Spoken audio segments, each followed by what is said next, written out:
Hi, it's Janet Ellershaw with number 4 in my series of challenges that I've faced in network marketing. One of the things that happened to me was not getting the balance right.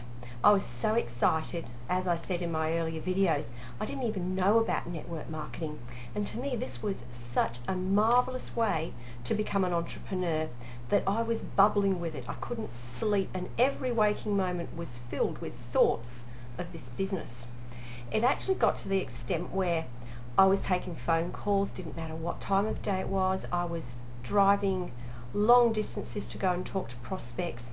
And you know, when I got back to principles, my foundational principles, and remembered that the very reason that I wanted to create prosperity was for my family, and so that I could be at home and spend time with them, and what I was doing, I was not even living that in the present.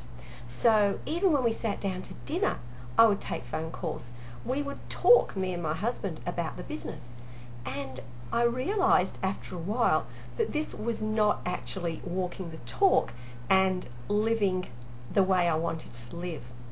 And that was one of the reasons that after about 3 years I realized that the model that I was working was not a sustainable model, and I really had to get that balance back in my life, because we live now. It's no good not fulfilling your purpose every way you can, every minute of the day. And that's one of the reasons that I started to work on the internet, to find a way that I could actually work at home instead of spending a lot of my time driving around. And that was very time consuming, where you might spend one whole evening driving an hour or so to speak to a prospect. Whereas working at home on the internet with all the wonderful technologies that we have at our disposal now, like Skype and all the VoIP services and chatting and teleconferences and video conferences and webinars, etc., we don't need to drive around. We don't need to do that. We can have an international business from home. So what I've learned to do is to treat my business like a business and work the hours that I choose to work.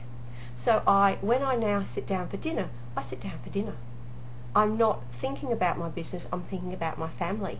And I pick parts of the day where I do the things where I can spend them with my family, and even something simple like walking the dogs is in my schedule. So remember that work-life balance is really important for your physical and your whole mindset and how you actually perform in this business. I'll catch you later.